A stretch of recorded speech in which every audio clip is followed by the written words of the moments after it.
The reactions of the ArriveCan debacle from Justin Trudeau and his Liberals are showing that they're running out of steam, but it's also showing and painting a far worse picture as to how deep this scandal goes. Let's get into it.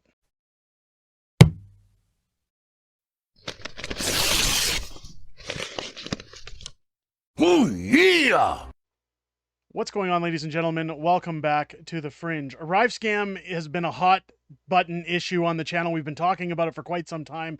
We covered it in the last week, especially with Pierre Poilievre coming out talking about the documents that were lifted from the committees showing just where Canadian taxpayers' money has gone. Now, it's of no surprise that the Trudeau government is corrupt, that we're watching money being flowed out to friends and lining the pockets of friends when we look at $1,900 a day per diems, when we look at contracts being awarded to companies that sit in their basements and essentially do zero work and outline the rules and regulations of said contracts that they're bidding on. This is conflict of interest. And of course, an app that was once touted to cost a mere $80,000 has risen up to $60 million or more in the last few days. Now, the committees are still ongoing and the information is still coming out, ladies and gentlemen, and it's more and more shocking the more I hear it. Not shocking on the end of corruption or as a surprise as to what Justin Trudeau is actually doing, more shocking that this is the behavior of governments. And the reason I want to talk about these things, the reason I want them to be front and center, and the reason people should be angry as hell about them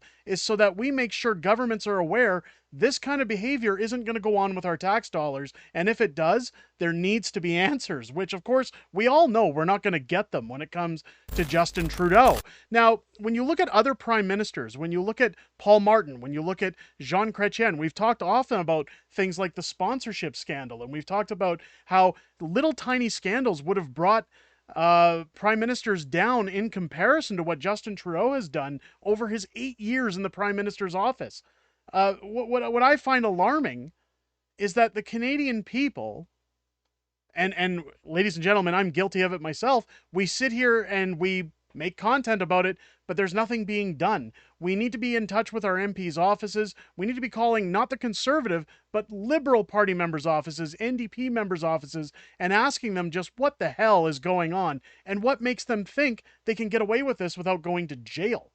Now, of course, we've got the Heritage Minister coming out, delivering a statement about Pierre Poilievre, calling him a mouthpiece for his reaction. Now, if you've seen, we did cover that video a day and a half ago about Pierre Poilievre and his reaction to the press. Now, he wasn't a mouthpiece, and of course, we're going to see her statement come off as, you know, so offended and so scared and afraid of Pierre Poilievre standing up to the media saying that he's not allowing them to do their jobs. But what's really funny is that Pierre did answer the hard questions. Pierre did tell them to stop talking so that he could answer their questions. And the problem is they just didn't like the answers he was giving.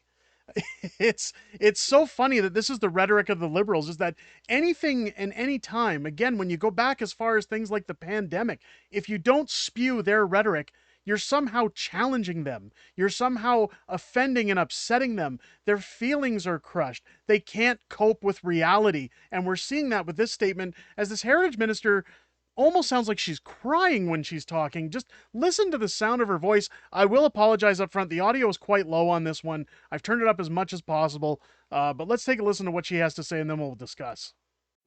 So I just want to get back on the altercation between Pierre Poilievre yesterday and a journalist from Canadian Press. First of all, I want to say that he's pretty thin-skinned. It's our job when we're politicians to answer questions from journalists. We're accountable to the Canadian population, and it's the journalist's job to ask those questions. Some questions are difficult, some questions are easy. Yesterday's question was pretty easy.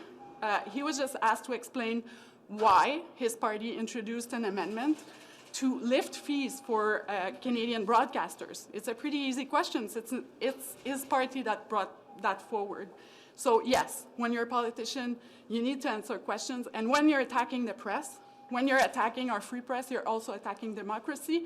It's unworthy of a leader.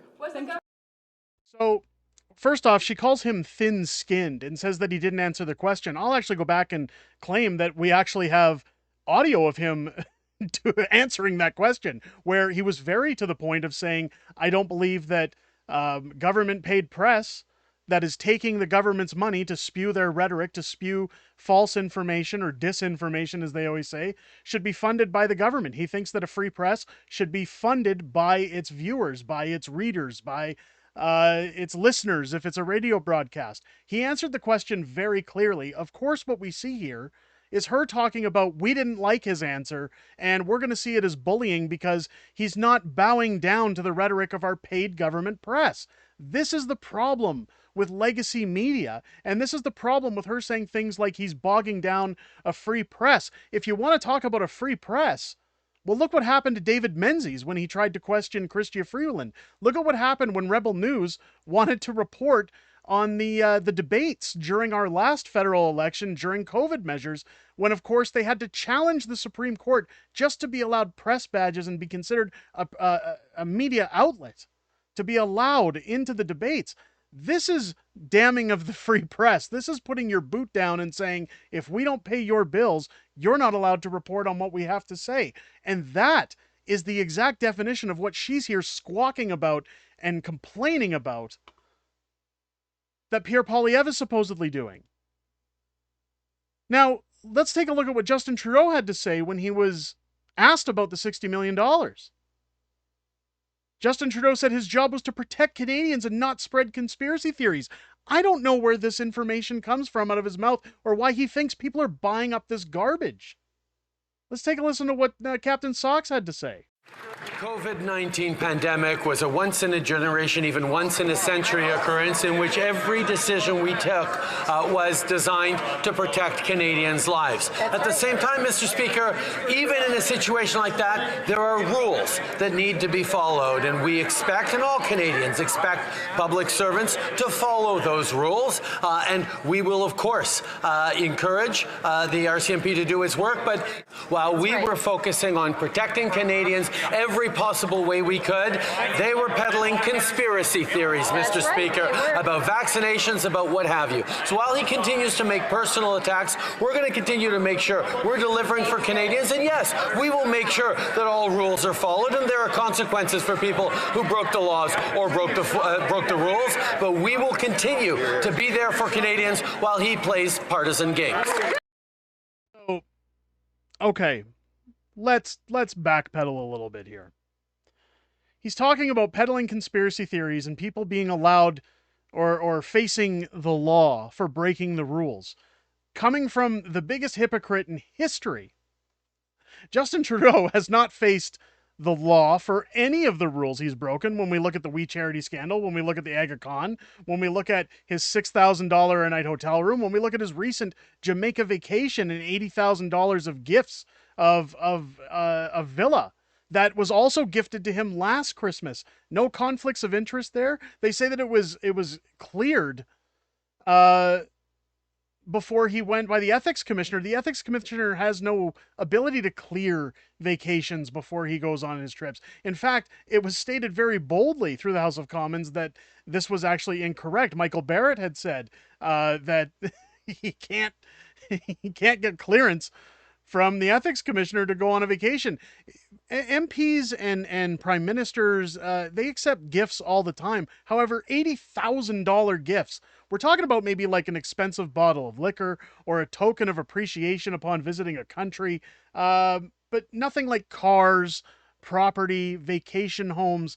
None of this stuff is gifted. This is all stuff that comes with the backs of a kickback. Now, he talks about people facing up to the rules. What about the $60 million that's been doled out, again, throughout ArriveCan, when they've quoted $80,000? I don't see a single person being held accountable. In fact, Stephanie Cousy, who, again, will be making an appearance on this channel at some point later this month, early in March. Again, her schedule's all over the place, and I'm working very diligently with her office to try and find a good time. She's expressed great interest in coming on this channel. So again, we will be having Stephanie on at some point, but let's take a listen to what comes out today. The paper trail on ArriveCan was so badly botched that even the Auditor General has been left wondering. On behalf of hardworking Canadian taxpayers, Conservatives will keep pushing for answers. Why were you not able to determine who made the final decision to select GC Strategies, given this documentation my team has presented here today? So the source of the documentation is one of our concerns. It wasn't maintained in official corporate records, and I would expect that it would be there. It is very unclear who the individual is speaking to, and I've heard no testimony. It appears to be a briefing note for a committee appearance, and I've heard no testimony around it.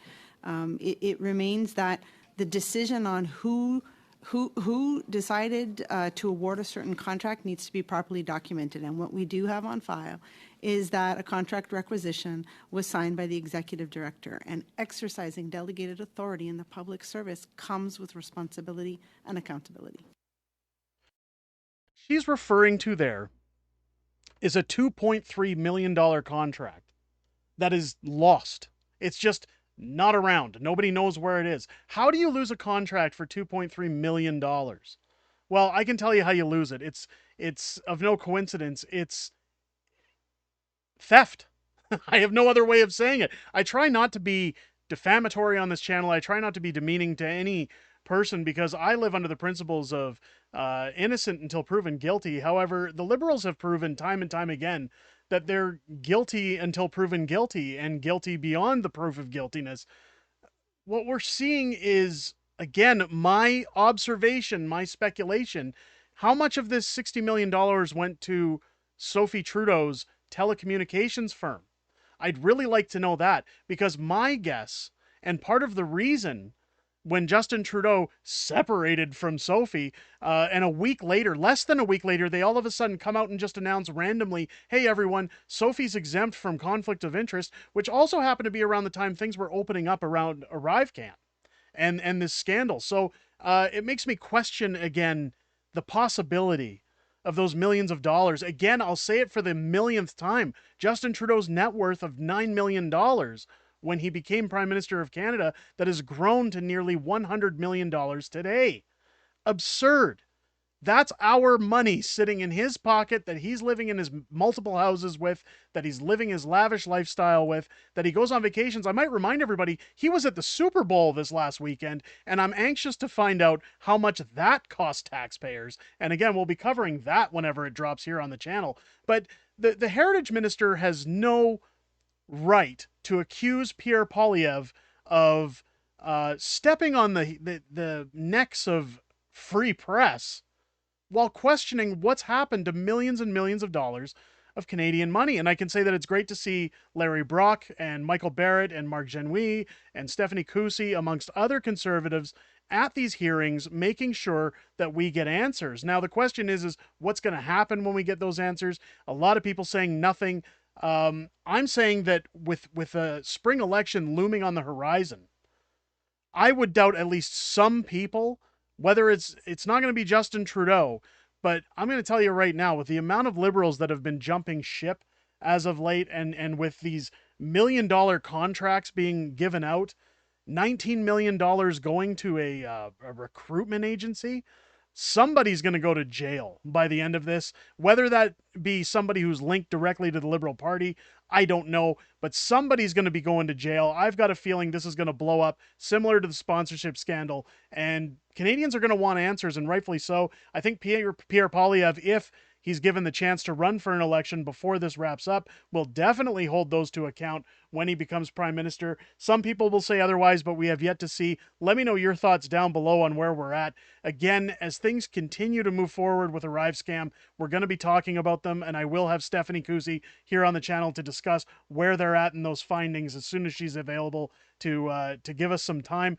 But give your comments down below if it's your first time here. I hope this video has earned your subscription. Also, make sure to turn on your bell for notifications. Like, comment, share it out. Justin Trudeau, with his censorship bills, does not want you getting this information, and he doesn't want you talking about ArriveCan, and these videos get buried instantly. So make sure to like, comment, share it out. All of those things help us in the algorithm, ladies and gentlemen. Community's been doing such a great job lately at doing that. So big thank yous to everybody who's helping spread the word of this channel, and everybody who's been joining us lately. This channel's been gaining about 1,000 subs now every 3 to 5 days, and it's just unreal how fast our large fringe majority here is growing. But make sure to come in and award yourself by joining us this Friday for Friday Night Fringe here on the channel at 6 p.m. Pacific time, 8 p.m. Central, here on the channel this Friday night, where we go over everything that went on this week. We're going to talk a little bit about what may be coming around the horizon for the next week in YouTube videos, and also have a little bit of back and forth with the community. I look forward to seeing you, each and every one of you, in the chat there Friday night at 6 p.m. Pacific time, and hope you guys enjoyed what you could of this video. I'll catch you on the next one.